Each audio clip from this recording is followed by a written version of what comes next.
ആഗ്രഹിക്കുന്നു. ഞാൻ മുകേഷ് ചെറുപ്പം കലിന്ന് വരണ. ആകെ ഒന്നും പറയണ്ട, തീരെ കഴിയണില്ല. സിഗരറ്റ് വലി, ബീഡി വലി എല്ലാം ഉണ്ടേനു. ഉമ്മ അപ്പളെ പറഞ്ഞിനു വേണ്ട വേണ്ട. ഇപ്പൊ ഒന്നും കഴിയണില്ല, ഞാനിപ്പ ചാവും.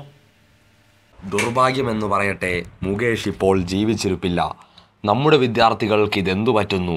5ാം ക്ലാസ് മുതൽ എൻട്രൻസ് കോച്ചിങ്ങിനും മറ്റും പോയി NITകളിലും IITകളിലും കയറുന്ന കുട്ടികൾ. പക്ഷേ അവിടെ കയറിയാലും സുരക്ഷിതരാണോ? നമുക്ക് കണ്ടെത്താം KEMP ന്യൂസിൻ്റെ എക്സ്ക്ലൂസീവ്. കൂടുതൽ വിവരങ്ങളുമായി നമ്മുടെ റിപ്പോർട്ടർ ദേവിക NITയിൽ നിന്നും. പറയൂ ദേവിക, അവിടെ എന്താണ് നടക്കുന്നത്? എന്തുകൊണ്ടാണ് കുട്ടികൾക്ക് ഈ ഗതി വരുന്നത്? എന്താണ് സംഭവിക്കുന്നത്? എവിടെയാണ് ഈ തീപിടുത്തം? എന്താണ് സംഭവിക്കുന്നത്? നികേഷ്, നമ്മളിപ്പോൾ നിൽക്കുന്നത് LHനടുത്തുള്ള ഒരു ഓട്ടോ സ്റ്റാൻഡിലാണ്. ഇവർക്ക് എന്താണ് പറയാനുള്ളതെന്ന് നോക്കാം.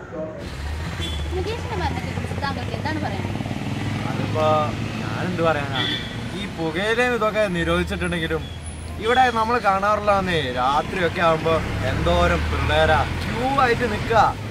പിന്നെ ആ നായിന്റെ മോനുണ്ടല്ലോ, അവൻ എന്റെ വണ്ടിയിൽ എത്ര ദിവസമാണെന്നറിയോ പോയിട്ടുള്ള 1500 രൂപ പച്ചണവന്. ആ പന്നി നമുക്ക് തിരിച്ചു വരാം. മുകേഷിന്റെ മരണത്തിൽ അദ്ദേഹം മനസ്സിലിരിക്കുകയാണെന്നാണ് നമുക്ക് അറിയാൻ കഴിയുന്നത്.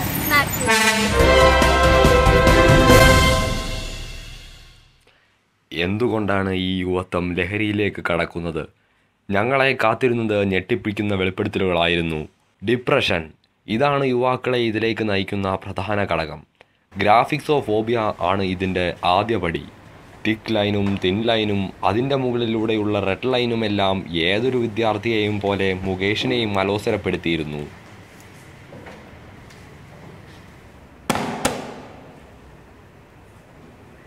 Hello, what is this?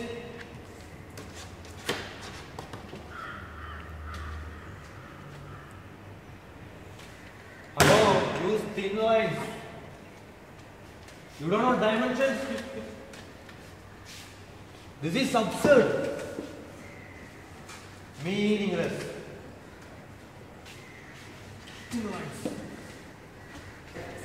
Meaningless.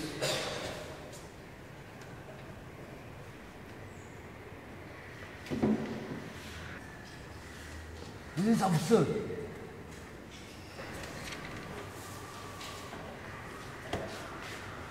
This is absurd.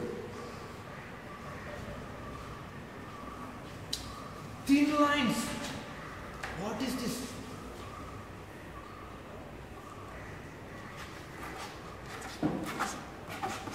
Hey.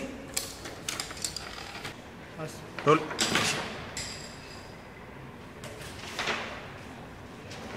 Get out. ഇതുമാത്രവുമല്ല, സമപ്രായക്കാരായ എല്ലാ യുവാക്കളെയും പോലെ മുകേഷിലെ മദ്യപാനിയെ ഉണർത്തിയ മറ്റൊരു ഘടകമായിരുന്നു ലവ് ഫെയിലോറിയ.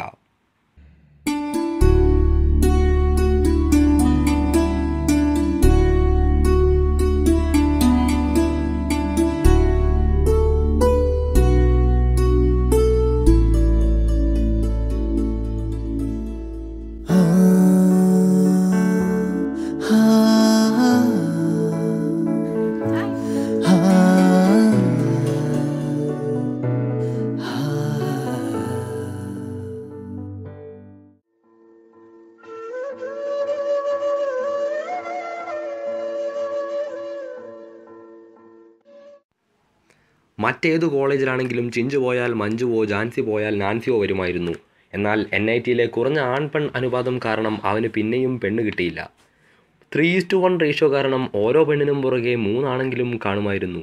NITയിൽ ഹൈലി കോമ്പറ്റിറ്റീവ് എൻവയോൺമെൻ്റ് ആയിരിക്കുമെന്ന് എൻട്രൻസ് കോച്ചിങ് സർ പറഞ്ഞപ്പോൾ മുകേഷ് ഇത്രയും പ്രതീക്ഷിച്ചിട്ടുണ്ടാവില്ല.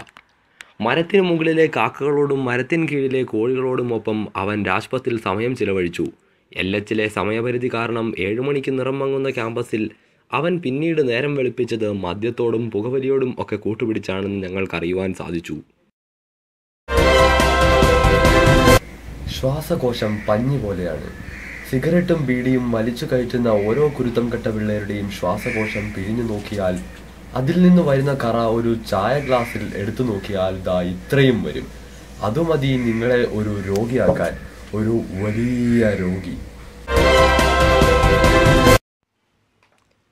ഇതുമാത്രവുമല്ല, NITCയിൽ മാത്രം കണ്ടുവരുന്ന മറ്റൊരു രോഗത്തിലേക്കും ഇത് നിങ്ങളെ വഴി നടത്താം. ഇൻഫ്രൈസം കം റീഇൻഫ്രൈസം എന്ന ചെല്ലപ്പേരിൽ പകർന്നു പിടിക്കുന്ന രോഗം. ഈ കാണുന്നത് ബംഗാളികളാണെന്ന് നിങ്ങൾക്ക് തോന്നുമെങ്കിലും ഇതിവിടുത്തെ വിദ്യാർത്ഥികളാണ്. ഇനി സ്റ്റുഡൻസ് ചെയർമാന്റെ പ്രതികരണത്തിലേക്ക്. നമ്മുടെ സുരേഷിൻ്റെ ദാരുണമായ നമ്മുടെ മുകേഷിൻ്റെ ദാരുണമായ അന്ത്യം ഈ കോളേജിന് തീരാ നഷ്ടമാണ്.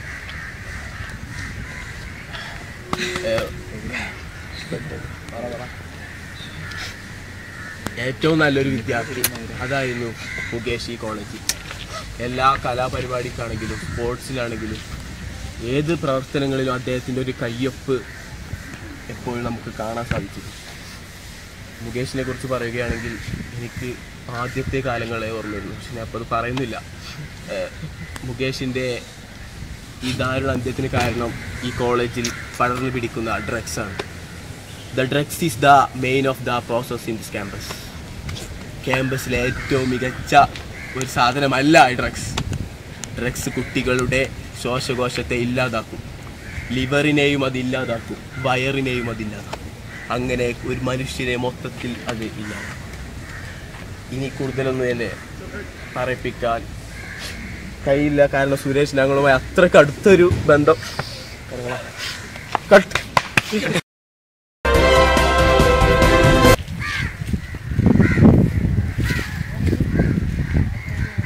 പുകയില, മദ്യപാനം, പുകവലി ഇതൊന്നുമില്ലാത്ത ഒരു നല്ല നാളെ നമുക്ക് പടുത്തുയർത്താം.